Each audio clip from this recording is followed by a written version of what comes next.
thanks a lot for, first of all, thanks a lot for doing this phone interview with me. And yeah, I know it's very emotional. This case has been a very emotional case for you because of Darwin. It's taken away from you. So first of all, I want to ask you, the case is going to be heard in end of this month. Is that right? 31st? Is that right?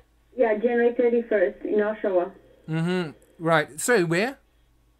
In Oshawa? Oshawa, right. Because that's where IKEA was located and where that was taken. Is that right?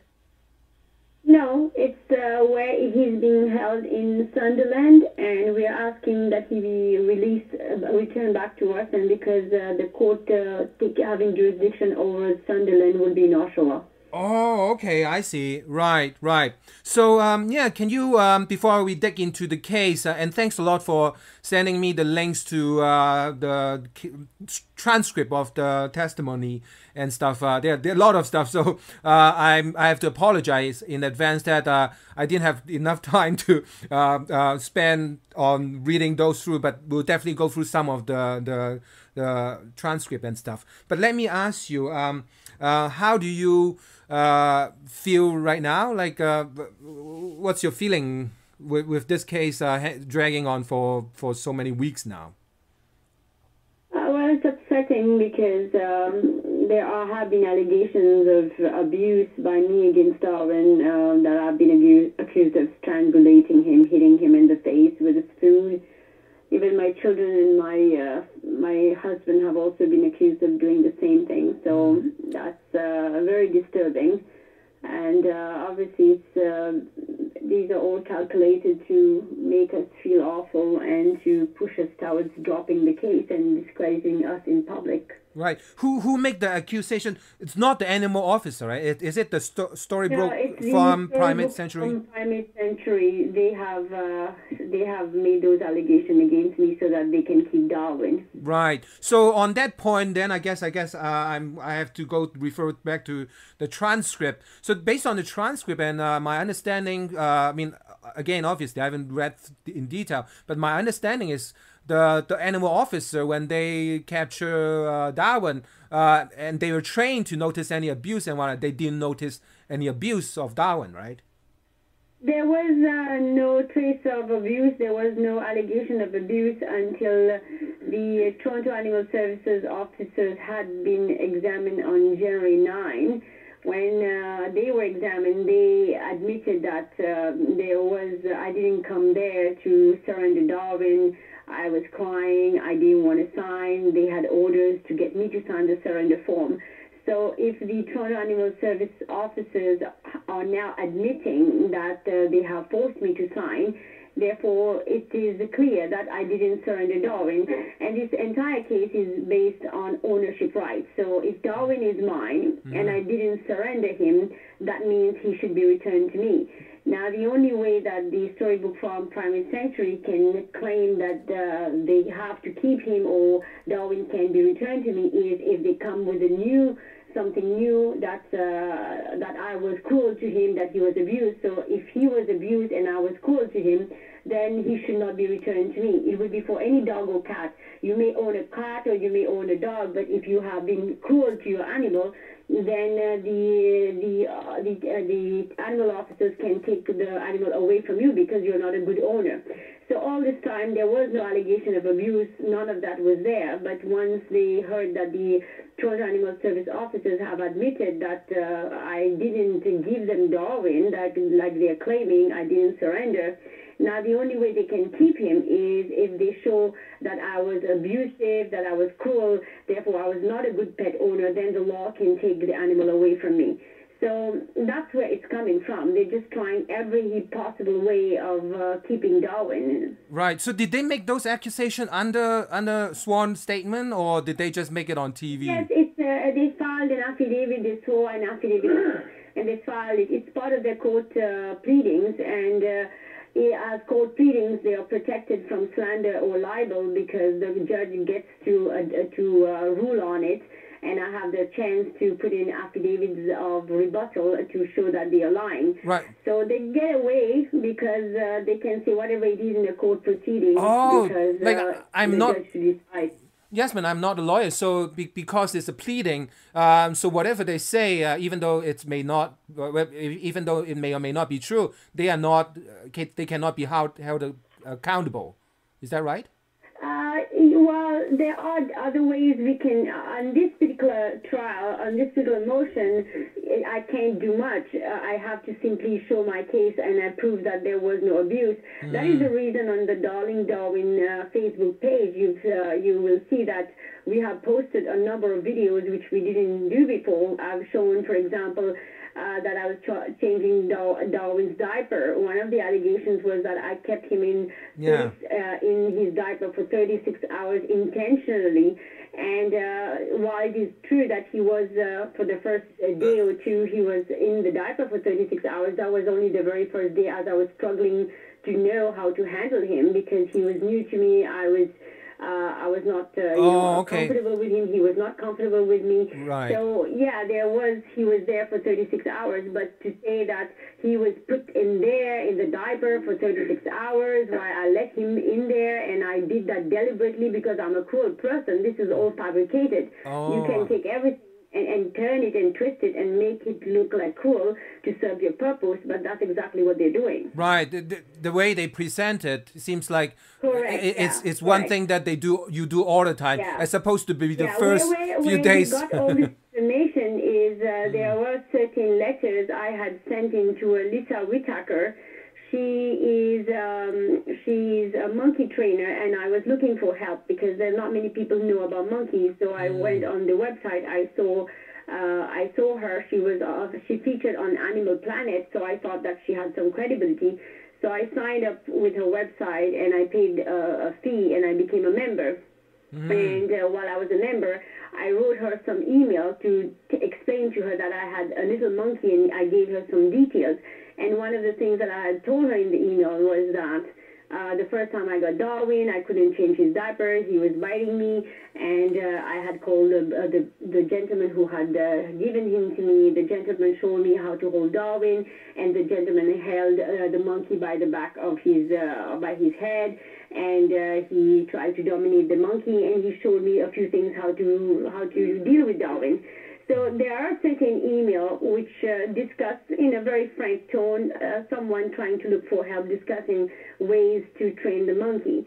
But for sure, there was nothing contained in these emails that said I strangulated him. There's a difference between me holding him by the head to stop him from biting. If you have a dog that's biting you, you have to hold him by the leash and pull his head back, right? Right. But say that if your dog is biting and you pull on the leash to hold his head back to prevent him from biting, that doesn't mean you're strangulating him by pulling him on the leash. There's a huge difference. Right, I see. So what they've done is they've taken those letters and they've taken everything out of context and they've fabricated all these stories just to make me look awful. Right. Again, like for a previous article that I did on Darwin, I ended up having to read chapter 349 of the Toronto Municipal Codes about animal, and when I read it, I find it hard pressed to find a place where they actually have the legal rights to confiscate Darwin, and that's what you're saying, right? In fact,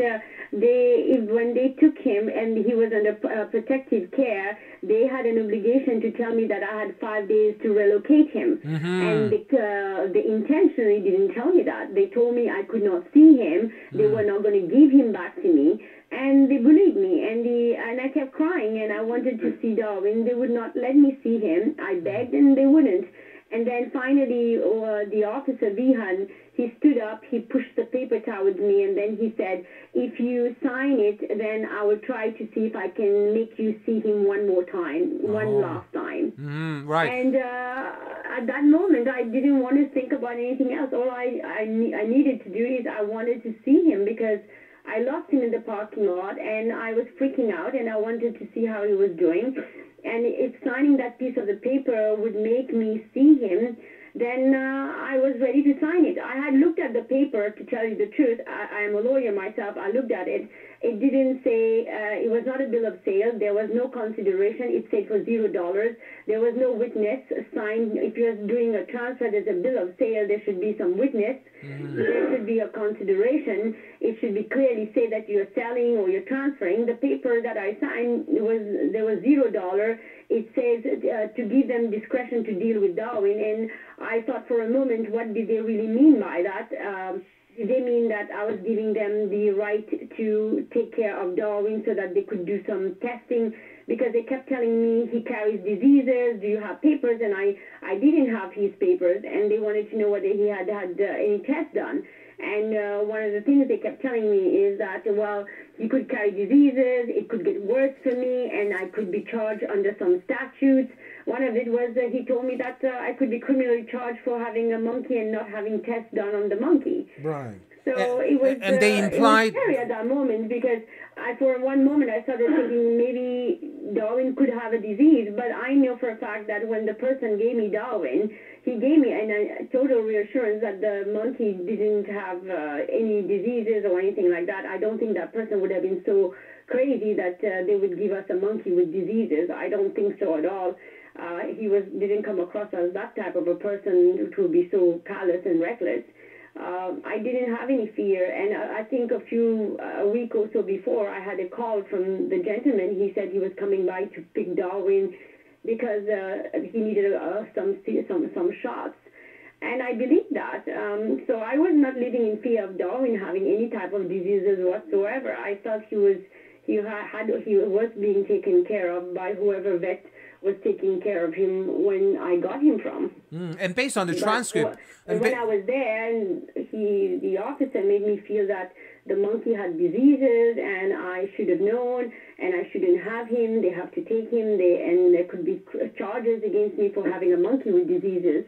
Right. And considering everything, I signed the paper thinking, well, maybe they'll test him, and if he doesn't have anything, maybe they'll return to me, or I was not too sure what he clearly meant by the charges and stuff like that. And based on my reading of the transcript, they clearly didn't give you the option of the 5 days or explain anything to you. In fact, they implied that... provided for me to sign the surrender form. Even before I came in, he already knew he was going to get the monkey from me. He had already... Right. It's already decided, right? Based on the transcript. Again, based on testified, like a sworn statements. Yeah, yeah, but if you notice, when he first started testifying, he started saying that I came there to negotiate the placement of Darwin in a sanctuary. I came there to do negotiation. If you look at it, that's where he started. And that comes from one of the letters I had written to that monkey trainer. Because that monkey trainer, Lisa Whitaker, she has turned out to be a total fake. There is evidence that she has been criminally convicted, and because she mishandled a monkey and it resulted in the death of the monkey, she was charged, and she was charged of cruelty and abuse, and she lost her license. And we now know all of that. But when I had contacted her, I didn't know that. All I knew is when I was trying to get help from her, Yasmin, she kept telling me how bad an owner I was, how I corrupted Darwin by taking Darwin to bed with me, that I don't know what I'm doing. And at the end, I got so upset with her. I said, you know what, you're right. Since you're telling me I'm making so many mistakes, maybe I'll just take Darwin and I'll give him to a sanctuary. Obviously, I said that in a sense of, being frustrated. I got mad at her. I got upset, and just to shut her up, I'm like, you know what? Yes, I'll give Darwin away, and I don't want to have to deal with whatever you're telling me. Right, and this is the trainer that you were seeking help from, you right? write things, and you don't, think that this person is going to turn around and take your letter and give it to the opposite party. But she is that kind of person. She's a scam artist. There are rip-off reports on her all over internet. I didn't know about all this at that time. I thought she was genuine. But now knowing that she went behind my back and she, I would use the word sold, because there's no other way to look at it. She looks like she sold my letters to the other party. I'm not sure what they gave her for it. So they are having those letters which they intentionally are misconstruing, because even you read those letters, I never at any point in time said I struck Darwin or I hit him with a spoon or any of that. I said that I showed him a spoon, which is the back part of the spoon. I waved it to get his attention. And sometimes he's taking something to eat or anything that he would take that, let's say he's taking a pen and there's ink in there. And I would take my spoon and I will wave it, and then he will run away and hide and then peep at me, and it's funny. But I never took a spoon and I beat him up or I strangulated him, and none of this garbage that they have printed. Right. That's absolute garbage. Again, but you know how they are. They are trying their utmost best to keep Darwin, because they have made $15,000 from him in the very first week by donation. So for them, for the century, Darwin is a cash cow. If they can make $15,000 in a week, they think they're going to make a lot more money from him. They already have a monkey there called Pocket Warhol who is painting, and they sell his painting for $500. It looks like what they do is they exploit their animals for donation and money. That's all it seems like to me. I don't see them really caring about the animals. If they did, they would have allowed me to go in there. They would have allowed me to comfort him, to make the transition, smooth. But from day one, the owner of the sanctuary, Sherry Delany, she's a police officer. From day one, when I called her, she screamed at me and she told me to stay away. And all I wanted to do is to go there and to be there when Darwin reaches her sanctuary. And she forbade me. She didn't know anything about me, but she had already prejudged me. She knew I was never going to give her the monkey. She could tell from my tone that I was separated and I was upset and I was coming for him, and she would have nothing to do with me. So there's a lot of concern in how they dealt with me. Yasmin, I want to come back to the money later, but then let me ask you, but didn't you at some point you decide it's better not to see Darwin because of the separation anxiety? You don't want to see him and then be separated because he's still locked in? I know where you're going. I'm going to explain that. When Darwin first went there, I ran to go to see him because I wanted to be there and spend as much time with him. I was prohibited. I was not allowed to come close. I was denied access. That's when I went to see the lawyer. I went to see the lawyer to get access. And when I went to get access, then they made allegation that I was cruel, and they said to the judge that they couldn't allow me to see Darwin because they feel that Darwin's safety will be at stake. And they said that the only way they would allow me to see Darwin, because the allegations of cruelty, which they had not provided any evidence of, they said the only way I could see Darwin was if I could go and I would be accompanied by 2 police officers. I would be field searched. I had to have monitored access. It would be half an hour. I would be outside of the cage, so many feet away from the cage, and that if I made any commotion, I created any incident, or I did anything that would upset any monkey or anything, they would have me removed from there immediately. Now, the reason I refused access was because half an hour for me to go there, stand in front of the cage and not touch him, that would be traumatizing for him. Right. Because given you have been so close to him. Monkey, he is going to want to hold on to me. And if you see some of the video YouTube I posted, you will see, let's say, Darwin at the gym, all he does is he stays on my back. And wherever I go, he always climbs on me and he holds on to me. That's how he feels comfort. He sleeps on top of me. So he's always, and baby monkeys stay on their mother's back for a year or 2 years. So to go there, to stand in front of him, especially after, at that time it was like almost 2 weeks I had not seen him. To go there and stand in front of him would be to traumatize him. Right, definitely. I understand. Yeah, I love monkey and I can imagine. And he is 7 now. He's going to be almost 9 months. If I go there, I see him outside the cage. He's trying to get in. I will remind him of me, and then I leave. And then 2 days later, I come back. I do the same thing 3 times a week. He will not understand. All he will conclude is that I'm abandoning him.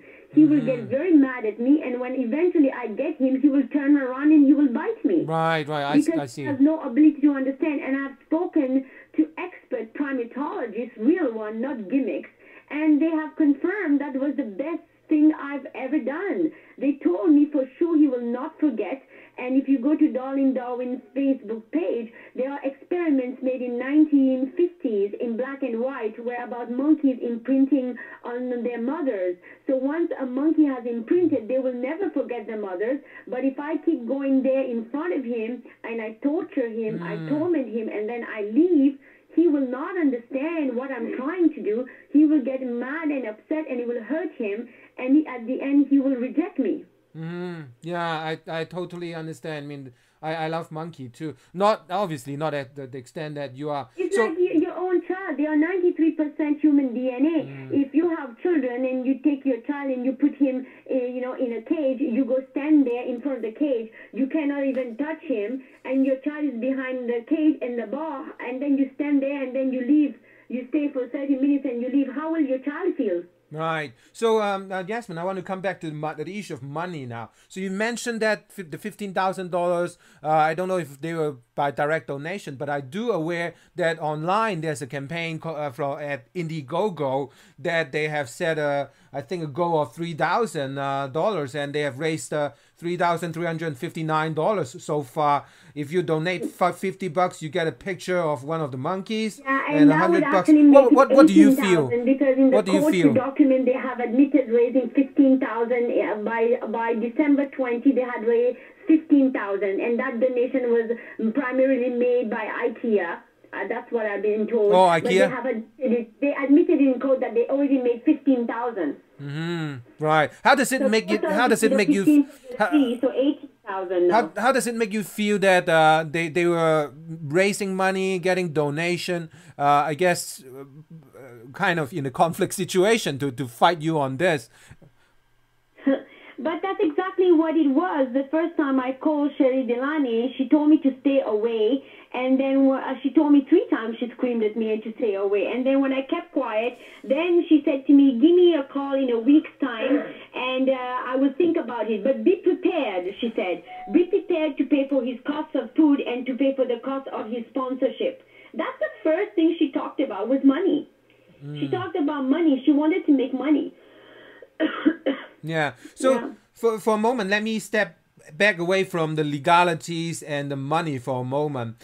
This whole situation, well, let me put it in the shoes or in the eyes of people who just watch the news, and the basic instinct is, oh, people shouldn't keep monkey and whatnot. How do you kind of explain to them your feeling and your position to kind of not totally convince them? I suppose it's never possible to convince them. You're heading with that. Well, generalization are always wrong. Anytime you generalize, it's not the right thing to do.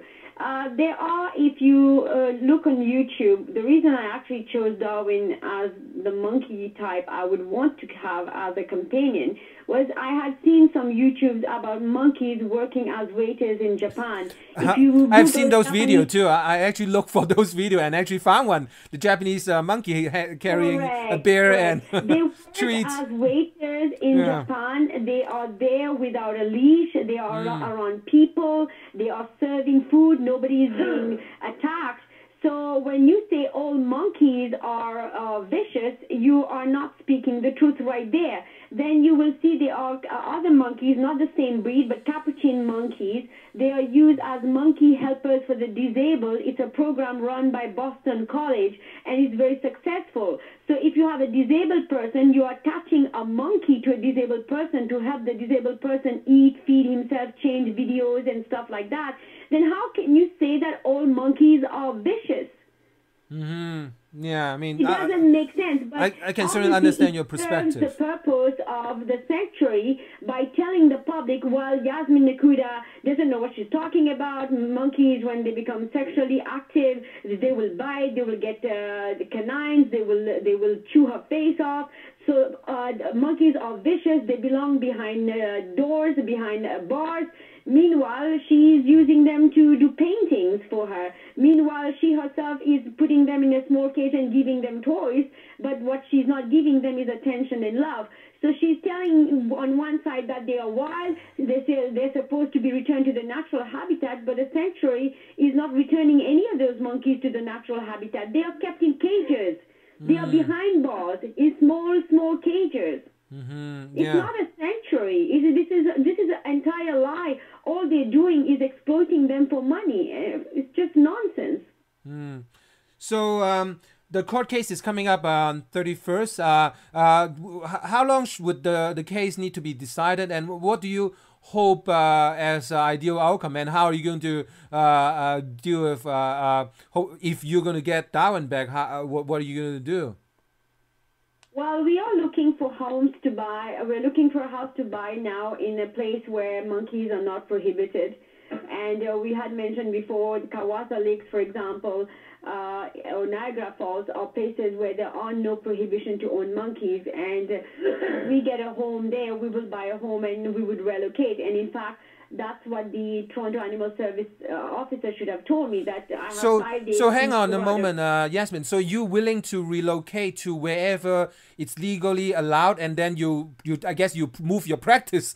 I understand you're a lawyer. You move your practice over there. My practice. There are times I'm traveling around the world, and I'm still running my practice. Everything is done today by internet. I do a lot of reviews of builders agreement, and everything is scanned to email, and I can run my practice anywhere. But obviously, wherever I'm going to go, it's only 1 hour from Toronto, and I can definitely drive down if I need to drive down, and there are ways to do things by courier or stuff like that. So running the practice is not an issue. It's a non-issue. I have 7 staff, 7 people working for 1 lawyer. If I don't think that my practice will be affected. My clients know me for over 14 years, and they know my quality of work and how I approach things.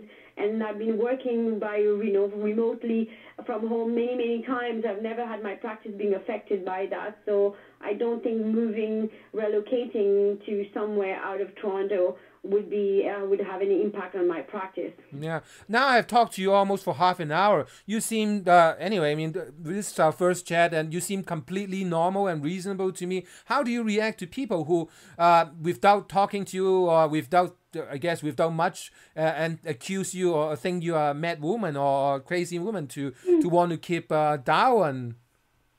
I have never been affected what people think about me. If I had, I was going to be affected by that, I would not have even launched the fight that I'm launching.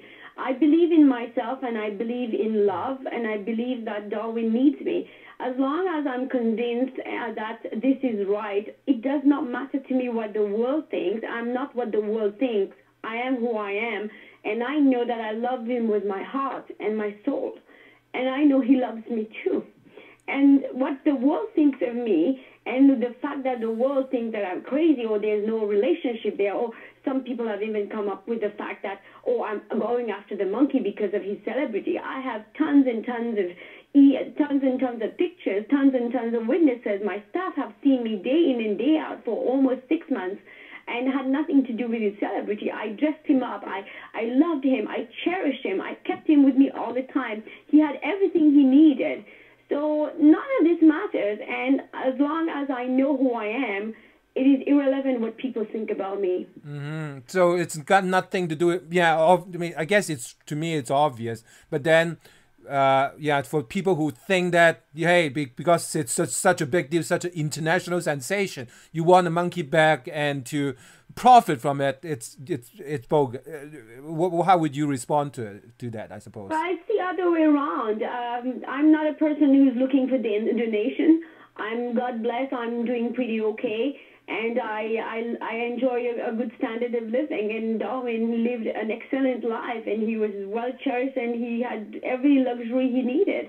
So I'm not here to make more money. I've never been a person who ran after money. Anybody who knows me would tell you that Yasmin is not like that. So it doesn't bother me that people think that I'm trying to run after money. It's not the truth, but what I want people to see is what's clear and evident. It's that the sanctuary is hiding behind the word sanctity. Is hiding behind the sanctity of the word sanctuary. But what they're really doing is they are using him for donation, and that's all it is. He is a business for them. There is no love there. That's a There's very no strong. compassion. That's a very strong accusation, right, Yasmin? I mean, I guess I need to, I guess, maybe ask you more on that. Isn't it like stretching too far? Do you have, I guess, evidence backing that? Yes, we do. We do. If you go to Darwin Facebook page, there is a place where we have posted the petition which we have served on the township of Brock opposing the licensing, and part of it is evidence that the Delany, Miss Sherry Delany, she has offered a tax receipt to a gentleman by the name of Wilfred Robbins. She was trying to buy some trailer from him to house, to quarantine monkeys, and the gentleman was selling her the trailer for $6,000. She had only $3,000, and she wanted him to sell the trailer for cheaper, and he refused.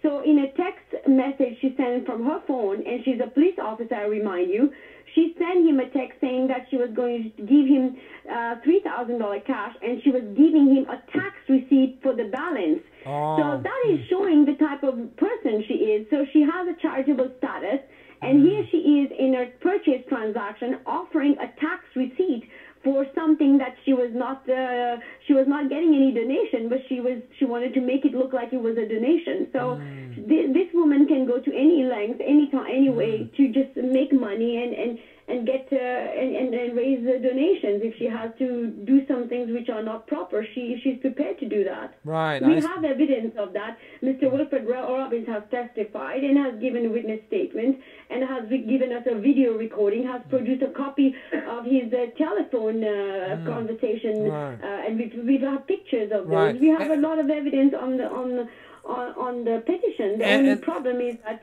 the mayor of the township of Brock has clearly said he is a friend of Miss Sherry Delany. He is himself an ex-police officer, and he has rejected the petition, saying that he will do nothing about it. So there's a lot out there that we are standing against. We're standing against a township that is completely on the side of the sanctuary. Is refusing to see anything in the complaints that we have levied against the type of sanctuary that is being run. Right. So in closing, I hope to talk to you when the case result is announced. Would that be 31st? Would the judge be able to hear it? And is 31st the announcement of the decision, or is he starting to hear argument and going to take days and stuff? Well, all the officers, the task officers, Toronto Animal Services officers have been examined, so their testimony goes in as the transcript that you have a copy of. That goes in front of the judge. The judge can see what the questions were, and if he's satisfied there was coercion or there was a surrender which was voluntary or not. So it's for the judge to look based on the transcript.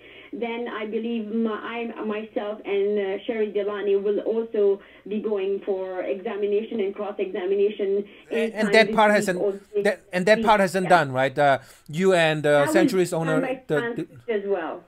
Have those been recorded and done already?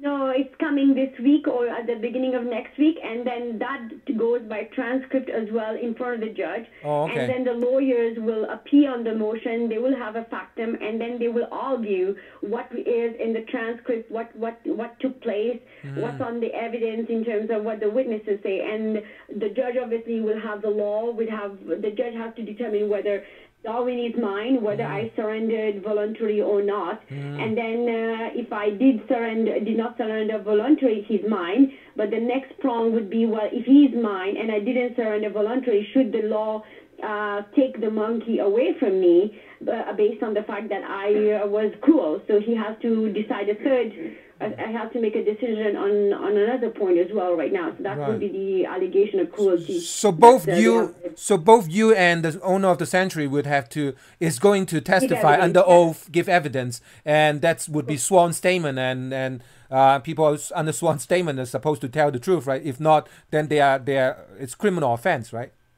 Yes, if you're perjuring yourself, yes. Right. And before I forget, if you do get back Darwin, the damage done so far wouldn't be irreversible, right? Like you're saying, Darwin's got you imprinted, and then like what is the process going to recuperate Darwin?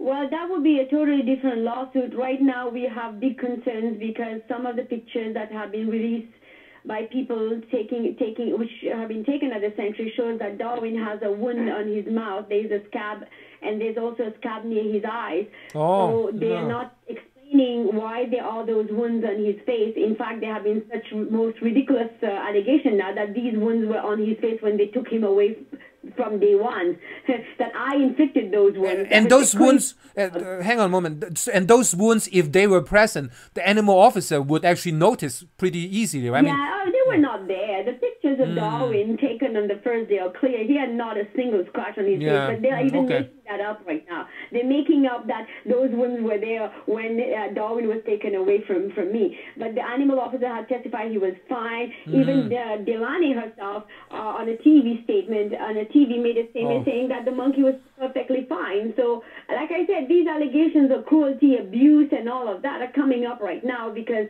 there is no case. If the animal service officer said that I didn't surrender and they coerced me, that means the animal is mine, then the monkey is mine, then they have no case. So they have to come up with something. That's what they're coming up with. But to reply to your question, what's next? Obviously, if I get Darwin, then there's a mega lawsuit against them for what they put us through. Now, what they put him through, it caused us a lot of emotional damage. Not even that. My lawsuit will be maliciously persecuting my children with with that's unfortunate harm. They said that my children beat up the monkey with a spoon and strangulated the monkey. You know the damage that caused on children when they have to go to school and they have to look at children and they have to try to explain what was those allegations about. These are malicious allegations. Right. Yeah. So let me close by this question. Even when you do get back Darwin, would you assure people who listen to this interview that Darwin will never be appearing in a TV ad, and you're not going to make money off Darwin in financial way? I cannot say that Darwin will never appear in a TV ad or any. Darwin was raised as a social animal. Darwin thrives going out. Darwin thrives making friends. Darwin loved to have a life surrounded with people.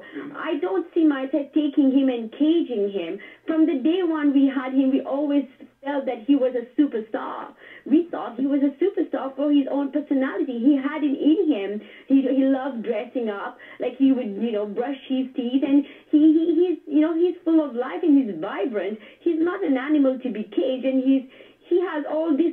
You have no idea how many lives he's touched, how many happy people he's made. When he used to go to my office, people would wait outside of the office just to say hello to him. He can bring so much happiness to so many people. Why should I take him and cage him just because some crazy person came along and tried to snatch him away from me? No, sorry. He lived before, and that's the life he will live again with me. Sorry, Yasmin, maybe I misasked the question. What I was asking is not if you would cage him or not. I mean, would you get him to appear on advertisement and try to make a lot of money from having Darwin?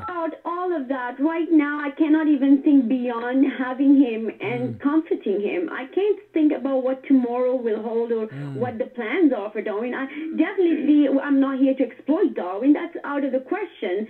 But if Darwin can make someone happy and give a picture to something, like I have a lot of supporters. I have a 13-year-old called Noah, and I promised I will have him have a picture with Darwin, and that's not a picture I'm going to make any money from. But it's the picture that people will take with him and will take with them that have been supporting. There are hundreds of supporters who would want to be with him and have a picture, and that will give them joy. Why would I deprive these people? I don't know about commercial advertising or any of that. All I know right now, I'm just focusing on him coming home. Things that later people will say I misled people or I lied. That's not for me to decide now. All I know is I want him back.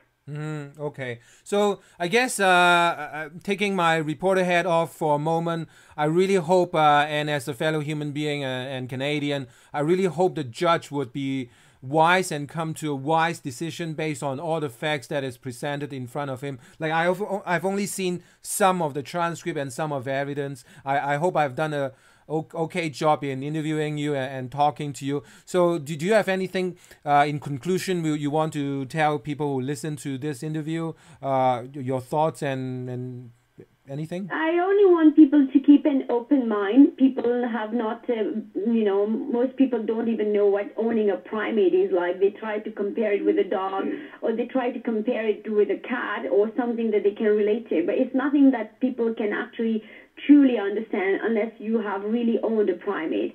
They're so close to human children. In fact, they are more needy than a human children. If you have a human child and you are going away, you can give somebody to babysit your child. I could not give anybody to babysit Darwin because he would not go to anybody. So he was more needy, he was more attached, he was more demanding. And that bond that a primate creates with a human being, is not like something that happens all the time. Some primates, they actually bond with the dog of the family. I have friends who have their monkey bond with the dog. Darwin happens to have bonded with me. He thought of me as his mom, and he would run to me. He would want comfort from me. He would choose me over anybody else. And if I wasn't within his eyesight, he wasn't a happy camper at all. It's a very unique relationship. I would plead to people, if for anything, is to keep an open mind and not to judge anything until you have truly given it a chance and you can experience for yourself. It's